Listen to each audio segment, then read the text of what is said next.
Tonight, air traffic nightmare. ABC News has learned air traffic controllers at a different airport lost contact with some planes for nearly 90 seconds. This is just days after those scary outages at Newark International Airport.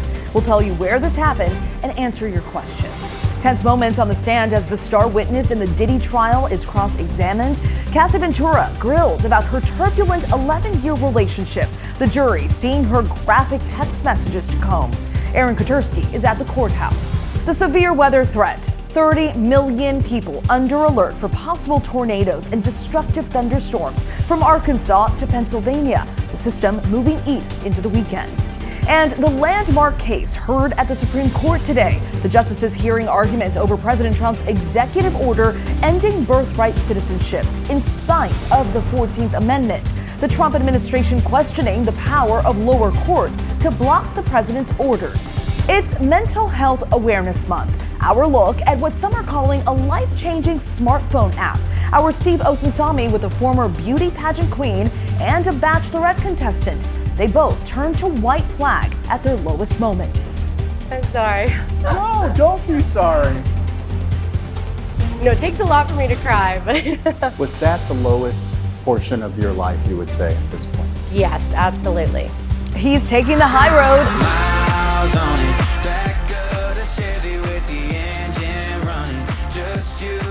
Tonight, up close and personal with country music star Kane Brown. How he's embracing a new chapter of not just his career, but his life. I feel like there's a new life being born. So it's really cool just to be where I'm at right now, headspace wise and all. So I'm just excited about the future. From ABC News World Headquarters in New York, this is Prime with Linsey Davis. Good evening, everyone. I'm Stephanie Ramos in for Linsey Davis. Thank you so much for streaming with us. We're tracking the latest concerning development in that air traffic nightmare. More on that in just a moment. First, we want to begin with a deeply intimate and at times disturbing testimony in the sex trafficking case of Sean Diddy Combs here in New York. On this fourth day of trial, Combs' defense lawyers challenged his ex-girlfriend, singer Cassie Ventura, with text messages the two exchanged in their relationship of more than a decade. At times, Ventura was asked to read graphic messages aloud for the court. The defense alleges that some of those messages suggest Ventura was willing and even eager to participate in the drug-fueled sexual orgies known as freak-offs. Ventura testified that she was coerced into sex, threatened with violence and blackmail, and that both she and the music mogul suffered from drug addiction. ABC's legal contributor Bernarda Villalona joins us in just a moment. First, we go to Chief Investigative Correspondent Aaron Katursky, who was in the courtroom, and a warning that some of this testimony is graphic and difficult. In hours of cross-examination, lawyers for Sean Combs using ex-girlfriend Cassie Ventura's own words in an attempt to portray her not as a victim of sex trafficking, but as a willing, even eager participant in his swingers lifestyle. Baby. In hushed tones, 8 months pregnant and with her husband in the room, Ventura reading aloud intimate, often explicit text messages about the sex she desired. One juror appeared to shake her head, others leaned in to read along. "I'm always ready to freak off," one of her messages said, referencing the drug-fueled sessions with male prostitutes that Ventura said became an integral part of her relationship with Combs. Defense attorneys harping on her apparent enthusiasm. "To make him happy, you told him that you wanted to do freak-offs." Ventura pushed back. "No, there's a lot more to that." But the defense suggested Ventura became reluctant only when she felt dirty and grimy, as opposed to sexual and spontaneous. As she said in one of her emails to Combs, "I get nervous that I'm just becoming the girlfriend that you get your fantasies off with, and that's it."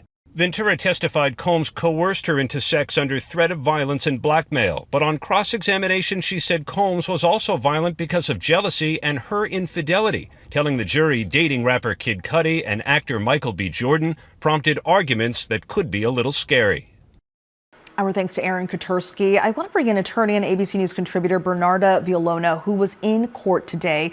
Bernarda, thank you so much for coming in. As you've heard, Cassie was reading, Cassie Ventura read personal and graphic text messages on the stand today. What themes is the defense trying to develop in their cross-examination with Ventura? So what the defense is trying to do with Cassie Ventura is, of course, they want to discredit her, saying that some of the stuff that she is saying actually did not transpire transpire at all, and that if it didn't transpire at all, then the prosecution can't make out their case. But they were trying to paint a new narrative for Sean Combs, that being that this case has to deal with jealousy.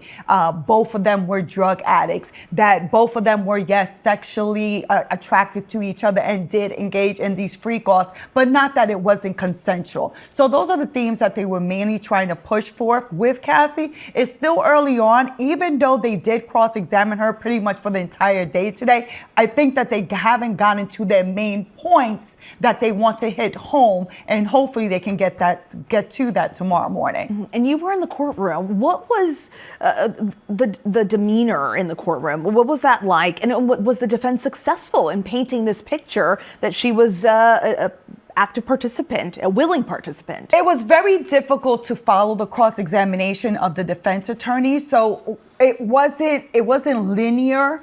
I think the delivery was completely off. She lost cadence, and she was kind of just like out of her league when it came to cross-examining Cassie Ventura, because Cassie Ventura, I will tell you this, she remained calm, cool, and collected the entire time doing her testimony. So while she's being confronted with these text messages and with other statements that she's made that may be inconsistent to her testimony, she still remained calm, cool, collective, and wasn't evasive. Like, she was answering the question, and all of that is key, because in the end, when you're judging credibility and believability, one of the factors that you take into account is how the witness was on the stand on direct and cross-examination. And the judge has made clear that they want this testimony to wrap up by tomorrow. Cassie, of course, is toward the end of her pregnancy. So what do you expect to see and hear tomorrow in the courtroom? So in terms of, first off, when it comes to that the judge wants the defense to finish their cross-examination tomorrow by lunchtime and may give them a few more minutes after lunch,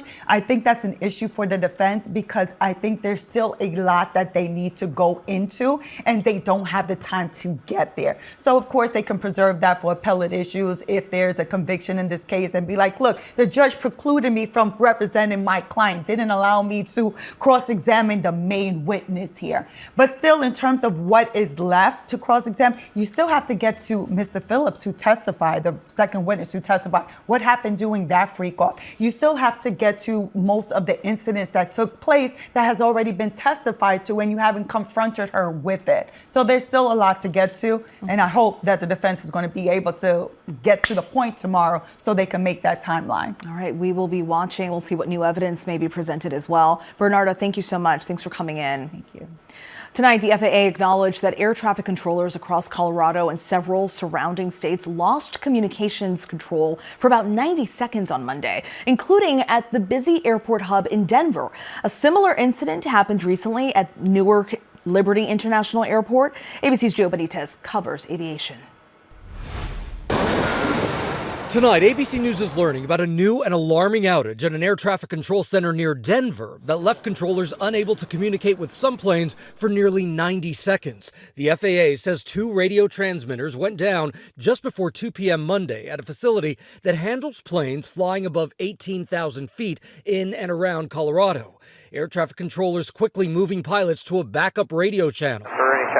On 120575, we're supposed to switch over to Denver 118475. What we have here really is radio failure that we've seen many times before, and we're going to see it again until we change things around. But it was a very orderly procedure in terms of backing it up. This all comes after a series of tech issues at Newark's Liberty Airport, a system-wide outage back on April 28th at a Philadelphia facility, causing air traffic controllers to lose radar and communications with planes packed with passengers for up to 90 seconds. And tonight, a controller at that facility now coming forward, recounting the moment on May 4th when he saw 2 planes just seconds from colliding midair. Jonathan Stewart telling the Wall Street Journal he was manually keeping track in his notebook, worried that radar and radio communication might fail again. When he saw the 2 aircraft on a collision course, he instructed the pilots to turn the planes away from each other, but the incident leaving him badly shaken. Stewart says he took stress-related trauma leave after the incident, adding, "I don't want to be responsible for killing 400 people."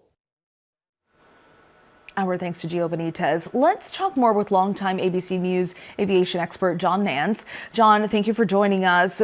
We know airports are using old equipment, right? And even though the backups kicked in, what are the most immediate fixes that need to be made to our air traffic control systems? Well, the most immediate, of course, is to get more personnel trained, and that's got to be an ongoing focal point for everybody, including the Congress. But as far as replacing the radios, it's mainly the tie lines between and among the radio transmitters that need attention. And the new equipment that the Secretary of Transportation is promising is probably going to be 5 or 10 years away. So we've got a lot of things to repair in the meantime, and not the least of which is the number of people that it takes to maintain these systems. That has been going down too in the last 20 or 30 years. It really is so frightening to hear about these incidents, but as you said, more qualified personnel and new radios, but 10 years, it's such a long time. Is the problem in Denver this week any way connected to the widely reported issues that we've heard about at Newark Airport? Only to the extent it's using the same equipment, and it's going to take a while to upgrade it and replace it. But this was a much lower level. Don't use the word panic, but let's say it was a much less serious situation. The orderly method in which the pilots were able to go over to other frequencies is profound. When you are 90 seconds with a black screen and no communication in an approach mode, an approach to departure of a major airport, that's frightening. That wasn't the situation today. Right. And of course, John, you follow airport and air traffic control interruptions much more closely than the average citizen. Summer travel season is upon us. So people want to know, are these outages occurring more frequently, or are we in the media just covering them more thoroughly?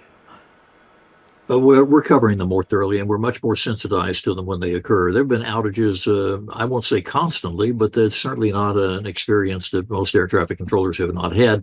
They have had it. And there are procedures, as I say, unless you're talking about the screens going blank too. I would not worry about the safety of the traffic this summer, really even into Newark. What I would be concerned about is watching for connections that are beginning to ball up. In other words, delays that are beginning to cascade in particular places. And Newark, of course, is going to be a prime example of that. Something we all hope gets resolved very quickly. ABC News aviation expert John Nance, thank you so much for your time. Always appreciate your insights. Next tonight, severe weather is heading for the heartland. Multiple tornadoes have already been reported, and at this hour, more than 60 million Americans are on alert. Tornado sirens already ringing out. Minneapolis, Milwaukee, Green Bay, and Chicago all in the path of the storm. And there's word tonight a Beyonce concert was just delayed in Chicago because of the storm. Here's Alex Perez. Tonight, millions in the Midwest on alert for powerful storms. Oh my God. East of Minneapolis, this massive twister spotted tearing up farmland near New Richmond, Wisconsin. Tornado sirens sounding in Minneapolis this afternoon. Our affiliate KSTP warning viewers of the danger. This is the core metro now under a tornado warning, the most populous county that we have in Minnesota. Storm chasers from the station out on the roads tracking the storms. If there was going to be a tornado in this area, it'd be on the far left, kind of by where that building is. 60 million on alert, the same system spawning this landspout tornado near North Platte, Nebraska overnight. And it's all headed east. Parts of the East Coast still reeling from floods that had cars floating and flooded schools. And claimed the life of a 12-year-old boy.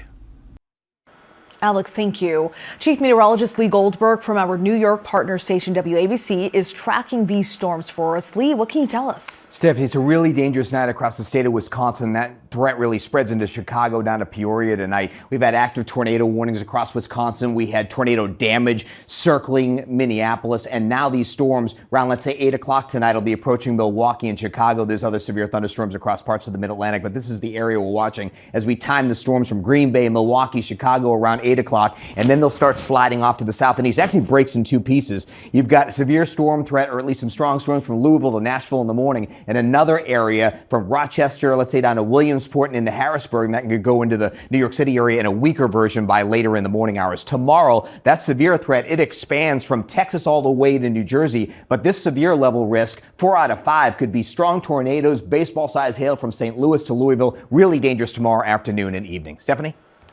So many bracing for dangerous storms. Lee, thank you.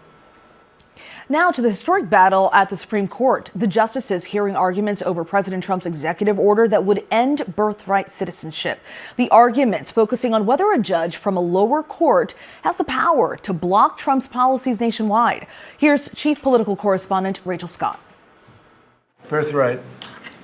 That's a big one. Tonight, the Supreme Court grappling with one of President Trump's most controversial moves, his day one executive order revoking the right to citizenship for every baby born in the United States. Just absolutely ridiculous, but, we'll see. We have very good grounds. Federal judges in 3 states have ruled the ban on birthright citizenship violates the Constitution's 14th Amendment, issuing nationwide injunctions, blocking it from going into effect. The administration today arguing those nationwide injunctions are judicial overreach. We have the government racing from jurisdiction to jurisdiction, having to sort of clear the table in order to implement a new policy. Justice Samuel Alito sounding sympathetic. And the practical problem is that there are 680 district court judges, and they are dedicated and they are scholarly, and I'm not impugning their motives in any way, but sometimes they're wrong. But Justice Elena Kagan says the ban on birthright citizenship is different because all the courts seem to agree the ban is unconstitutional. This case is very different from a lot of our nationwide injunction cases in which many of us have expressed frustration at the way district courts are doing their business. Under questioning from Justice Brett Kavanaugh, the lawyer for the Justice Department, conceding the administration has not fully determined how the ban would work. On the day after it goes into effect, this is just a very practical question how this is going to work. What do hospitals do with a newborn? What do states do with a newborn? I don't think they do anything different. What the executive order says in Section 2 is that federal officials do not accept documents that have the wrong designation of citizenship from people who are subject to the executive order. How are they going to know that? The states can continue to, the federal officials will have to figure that out. How? And Justice Sonia Sotomayor noting the High Court has repeatedly reaffirmed the right to citizenship for every child born in this country. So as far as I see it, this order violates 4 Supreme Court precedents. Rachel Scott, thank you for that. For more on today's oral arguments, we're joined by Hofstra Law Professor James Sample. James, thank you so much for being here and joining us. You listened to every moment of these arguments today. Put this in simple terms for our viewers, if you can. What is at stake when it comes to the power of the judiciary versus the executive branch? I think that's the exact right way to frame the question, Stephanie, because we thought going into today that this was an argument about birthright citizenship and about universal injunctions by lower federal district courts on a nationwide basis. And it was about those things, but this argument took on a much broader, much more sweeping scope when the government, the Solicitor General, Mr. Sauer, got up before the Supreme Court and really pushed hard on an aggressive stance that basically was a declaration of war on the judiciary while standing in the well of the United States Supreme Court, saying that the courts, not just the lower district courts, but even the circuit courts, don't have the power to issue remedies that apply to individuals other than the named plaintiffs participating in a case. So what that means is unless you are actually one of the specific parties challenging, in this instance, birthright citizenship, but it could be something completely on the opposite end of the ideological spectrum. Let's say Second Amendment rights. Let's say that a different president were to take away every single gun owner's gun rights, but do so by executive order. You wouldn't be able to challenge that without going through individualized or class action organized, which requires resources and knowledge and counsel. A basis, which is to say that the Constitution wouldn't actually be generally applicable. The Constitution would only apply to the individuals who had the resources to bring litigation challenges. This is a sweeping and frontal attack on the judiciary, in part because the merits of the birthright citizenship question are so clearly against the administration's position. So basically what's at stake here is whether the judiciary can step in to block a law that's possibly illegal. well said. What's at stake in that sense is checks and balances. What is at stake here is separation of powers and checks and balances. The United States, the revolutionaries in this country fought a revolution in 1776 against a nation that said a king can do no wrong. The executive branch, they're not framing it in that language, but the net result of the position that they're pushing and the position that they pushed at oral argument today is that the judiciary cannot check the excesses of an executive branch that is power hungry, except as to specific named plaintiffs. What that would mean in the birthright citizenship context, it would mean that citizenship that rules at hospitals, rules for Social Security benefits, rules for all sorts of benefits would be different on a state-by-state basis, on a district-by-district basis, and on a circuit-by-circuit basis. That's not a United States of America. That's a whole bunch of separate states and separate jurisdictions within those states. Mm-hmm. And checks and balances, you said that. Do you think the justices will be able to prevent this executive order from going into effect? I don't think that there is a majority on the Supreme Court that believes that the executive order on birthright citizenship is constitutional. I think that the Trump administration has succeeded in shifting the Overton window, which they do. That is one of his areas of expertise. He's taken a position on birthright citizenship that is contrary to 127 years of settled Supreme Court precedent, going back to 1898. But he's taken that position, and we are now debating it. So even if he loses on the birthright citizenship question, which I believe he will lose, he has nonetheless earned a victory of a different sort, which is that this is where the debate is. The debate right now is taking a position that used to be fringe, out there way on the extreme, and rejected consistently and without fail in American jurisprudence. And now the discussion that we're having has moved into the mainstream. Absolutely, something that's being debated. James Sample for us tonight. Thank you so much. Thanks for joining us. Now to the president's trip overseas. President Trump is on the final leg of his Middle East tour. He is the first president to visit the United Arab Emirates in nearly 30 years, even paying a visit to the Grand Mosque. Plus, what he's saying about Vladimir Putin not showing up for talks on Ukraine, as Republicans sound alarms about the $400 million jet being given to President Trump to serve as Air Force One. Mary Bruce is traveling with the president in Abu Dhabi tonight.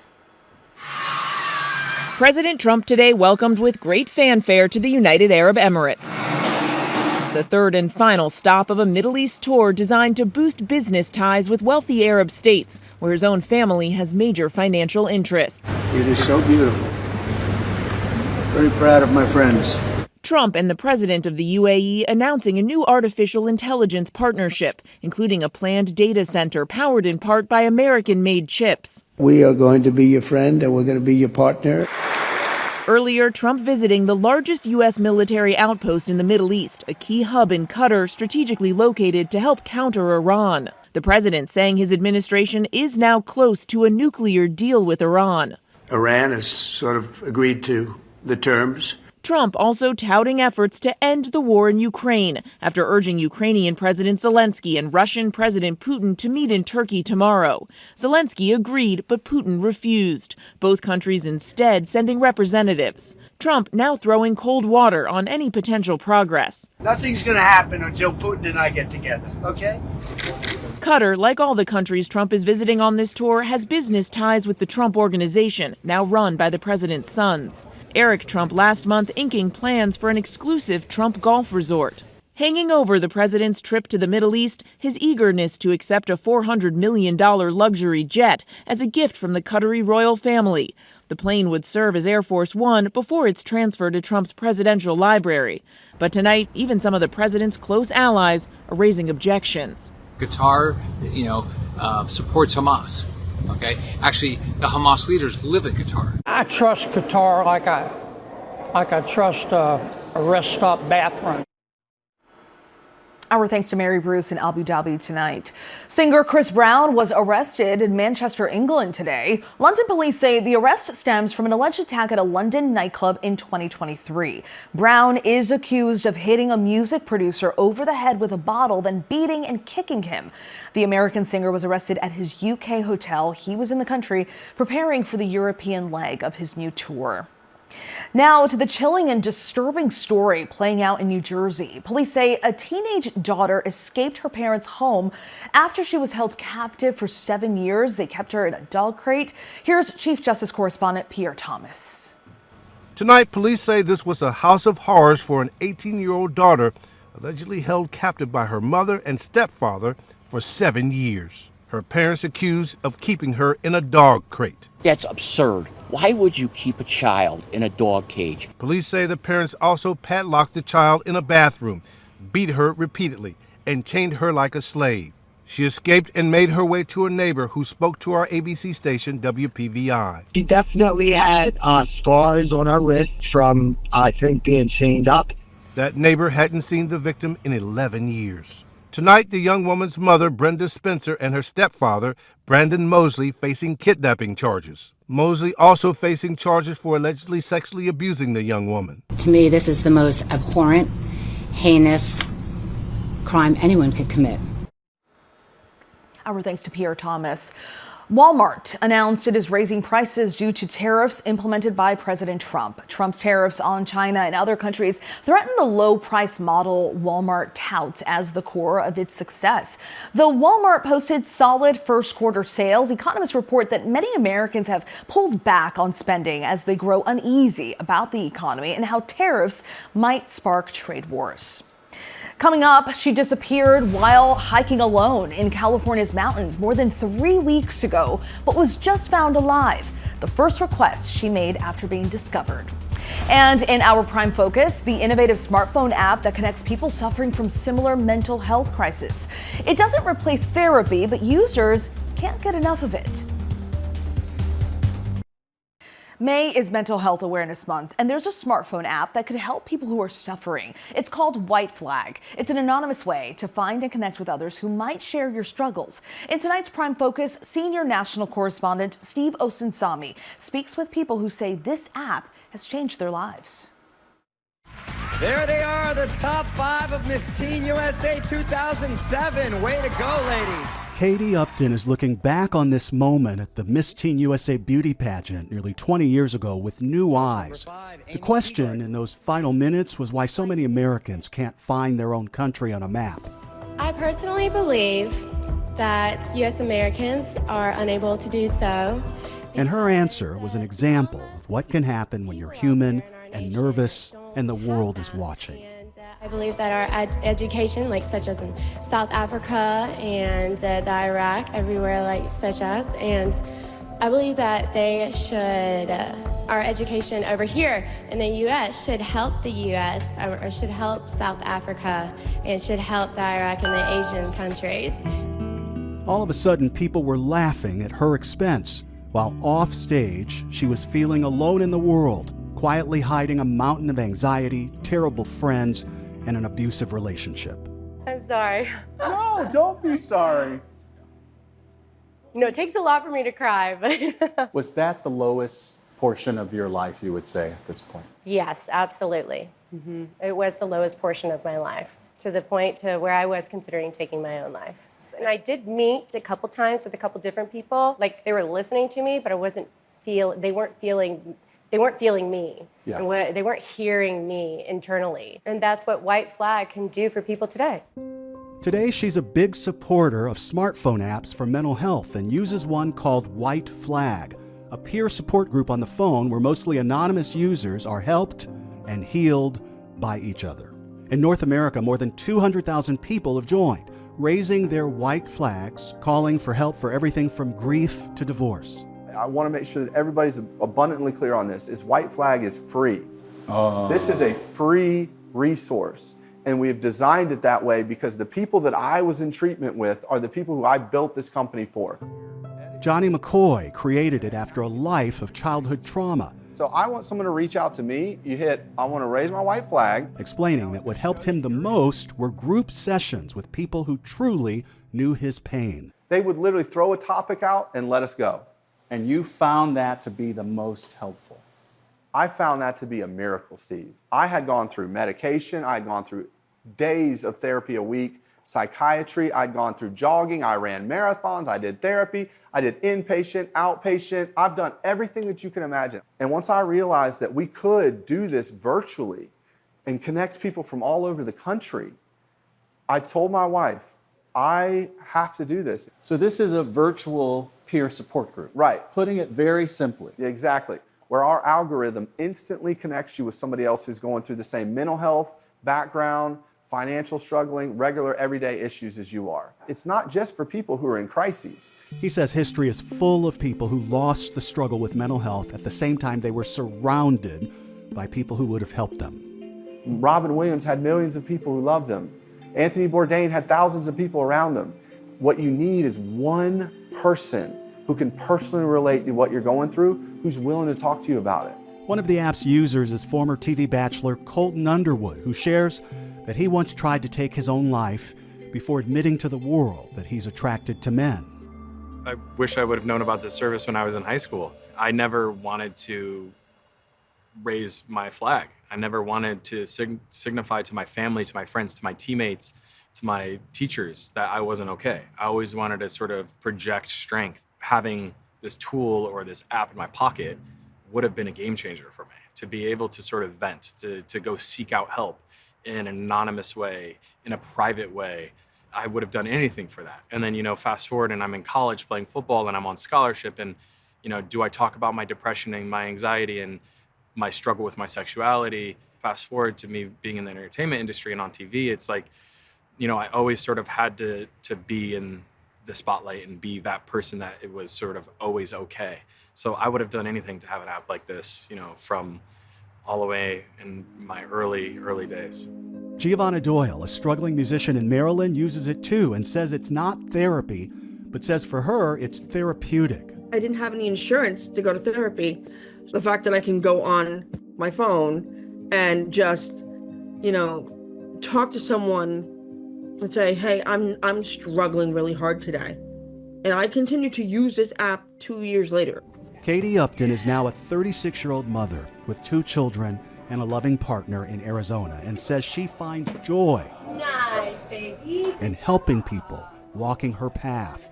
She says she'll never forget a young woman who approached her one day saying that she had planned to hurt herself. I'll always remember to this day that she's in Charlotte now and she is in accounting. So it just it touches me. No. That I was able to save somebody. That has to feel good. Mm-hmm. And you're doing it again. I hope so. I really do. I really do. That one app saving so many lives. Our thanks to Steve Osunsami. Coming up, a baby born with a life-threatening metabolic condition just received something that could change the course of his life. The new medical approach that could save lives. How much are you spending on subscriptions? The answer might surprise you, especially when it comes to the ones you forget to even use. We take a look at the average costs by the numbers. How much are you spending on subscriptions and how many do you have? We take a look at how much Americans are spending by the numbers. A CNET survey found that 80% of U.S. adults have paid for one or more subscriptions in the past year, which includes gym memberships, meal kits, music streaming, and services like Amazon Prime. But the majority of those people, 61%, are spending their money on TV streaming services like Netflix or Hulu. The average American spends about $1,000 per year on subscriptions, which is about $90 per month. And many of us are paying for subscriptions we forget about. Subscribers reported spending an average of about $204 a year on unused services. 61% of subscribers are rethinking their paid subscriptions due to the economy, and 26% have already canceled a subscription. But if you're worried about canceling, there are other options. CNET suggests taking advantage of special offers and bundles, as well as trying low-cost options like Tubi or Pluto, both of which stream ABC News Live. Coming up, sometimes you don't know what you have until you take a closer look. The surprise at Harvard University when they found out the truth about a document they paid just $30 for. And there's so much more to Kane Brown than the music and fame. We hit the links with the country's superstar to talk about life, touring, and what keeps him grounded.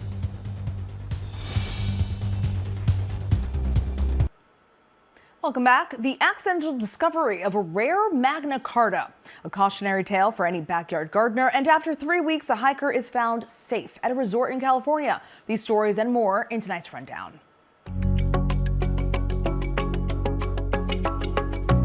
A California woman is recovering after a dangerous run-in with a rattlesnake while she was gardening. Ring video captured the moment Tracy Goodman was bitten in her front yard. She was then taken to a hospital where her condition quickly worsened, surprising doctors as her entire body started twitching. And my entire body started going into spasm from my head to my toe. She received 2 doses of anti-venom before being discharged. The snake that bit Goodman, believed to be a juvenile Southern Pacific rattlesnake, has not been found. A big discovery at Harvard. What was thought to be a cheap copy of the Magna Carta is actually a rare version from the year 1300 issued by Britain's King Edward I. 2 researchers confirmed its authenticity, estimating it's worth millions. Harvard University bought it for under $30 and has no plans to sell. In a $2.4 billion deal, Dick's Sporting Goods is buying Foot Locker. Dick's says it will operate Foot Locker as a standalone unit and maintain their brands. The sale comes as business leaders struggle with uncertainty amid President Trump's tariffs. Walmart also says the tariffs are forcing it to raise some prices. The CEO says it's trying to keep prices low, but foresees price hikes later this month. 3 family members in Southern California are accused of physical, emotional, and mental abuse of 6 children in their guardianship care over several years. Authorities say Kenneth, Tina, and Caitlin Key were arrested after a child abuse tip in February. The foster children, ages 4 to 16, have been removed from the home. The 3 adults are charged with torture and child abuse. Each are being held in lieu of bail of $1 million each. She pops out, didn't say a word, just ran up, and all she wanted was a hug. A Georgia woman missing for nearly a month in California has been found safe. Authorities say 27-year-old Tiffany Slayton was discovered near Lake Edison after vanishing during a solo camping trip and surviving a blizzard. A resort owner checking his property spotted an open cabin door and alerted deputies. Slayton was found inside, dehydrated, but in good condition, and taken to a hospital for evaluation. In a groundbreaking medical first, doctors at Children's Hospital of Philadelphia used CRISPR gene editing to create a personalized treatment for a newborn. The baby was born with a rare, life-threatening metabolic disorder. The custom therapy targeted a deadly mutation, offering hope not just for this baby, but potentially for others with rare diseases. His sound and presence has changed the landscape of country music, and now Kane Brown is stepping into a new chapter of not just his career, but his life. The Chattanooga, Tennessee native recently dropped his 4th studio album, The High Road, and is embarking on a world tour, all while embracing a healthier lifestyle and fresh outlook on life. Our Ashin Singh sat down with the husband and dad of 3, and the two got real about men and mental health, Black artists in the country music space, and how to unwind and recenter in our latest Prime playlist.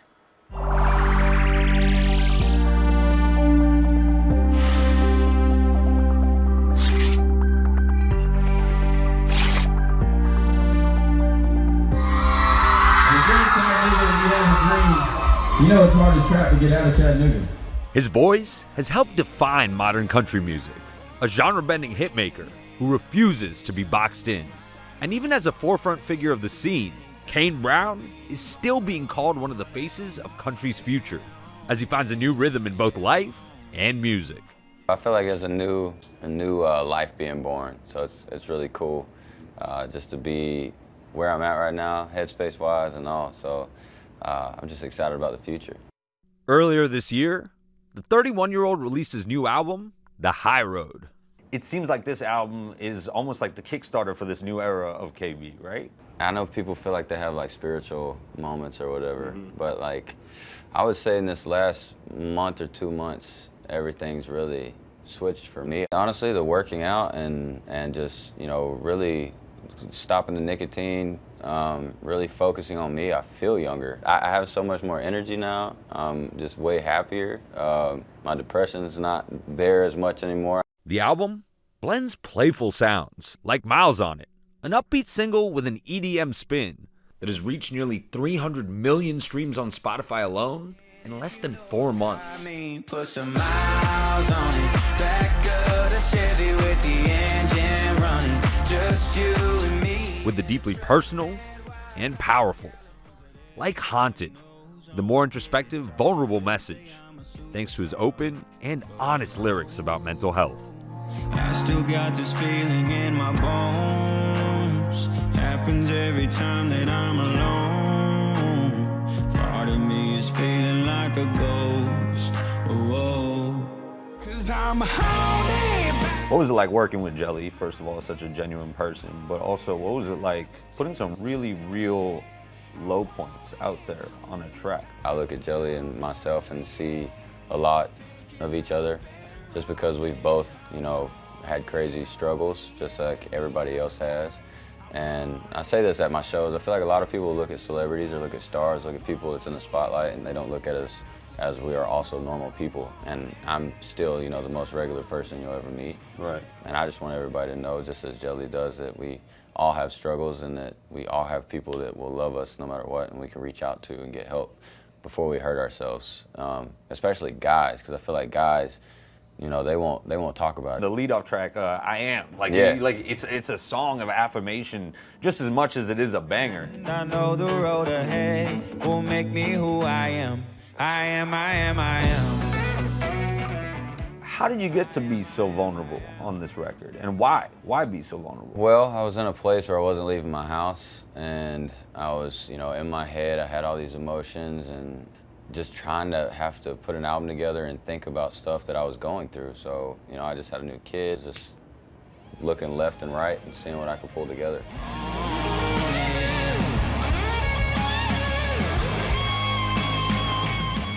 And for Kane, family is at the core of it all. What's it like having the fam on the road? Does it make being on the road easier? Makes it way easier, because I'm not sitting there stressing about what's going on at home and what I'm missing and all that stuff. His role as husband and father of 3, the main priority, and his wife Caitlin, his anchor. One more time right here. Thank you. When I talk about it with my wife, that's the person that I can really, tell her anything. So it helps me talking to her. She's my therapist, basically. Yeah. And then that makes me want to talk to her with other people. And for Kane and Caitlin, their chemistry hits every note, like in their track, Body Talk. Is your body looking for somebody? 'Cause I'm looking for somebody like you.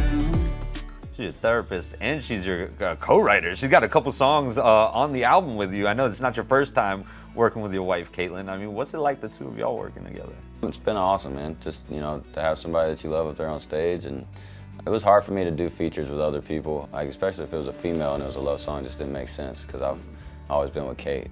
Growing up, Kane and his family moved around a lot. When he was lost, music found him. Middle school, mainly, I would say, was the time that I needed music the most. So I was always, when it would rain, I'd be on the bus with my CD player, looking out the window like a light-skinned music video. I grew up on Tim McGraw, Shania Twain, Sugarland. Grew up on a dairy farm, so my mom, she was all about that. Eventually, Kane started posting his own music online. You were an influencer before the influencers. Yeah, I was on MySpace. I was doing the Soulja Boy dances on MySpace, on my dial-up internet. I was doing all that. Facebook, I started putting my music out before anybody else. That online presence leading to his 2016 self-titled 2-time platinum debut album.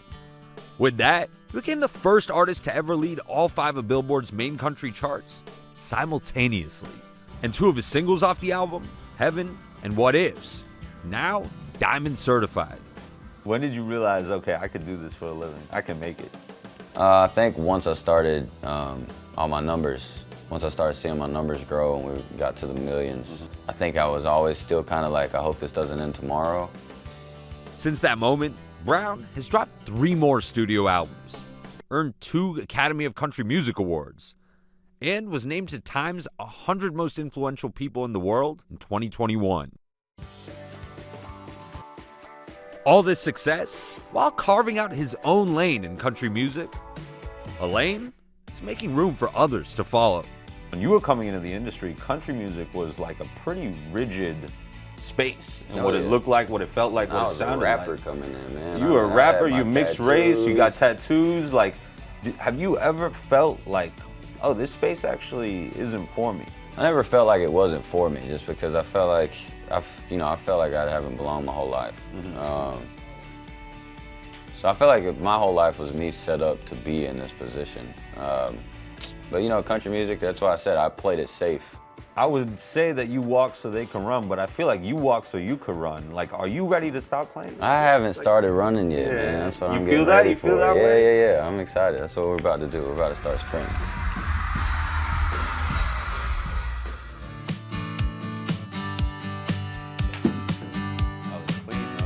Now, while on a world tour, relief and recentering often comes for Kane when he's hitting the links and staying active.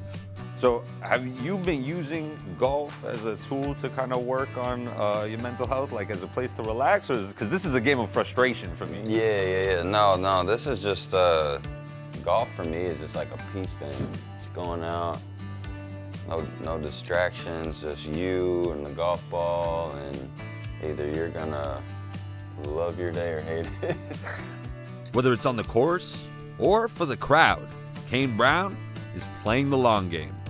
What are some lessons from golf that you wish a younger Kane Brown knew about?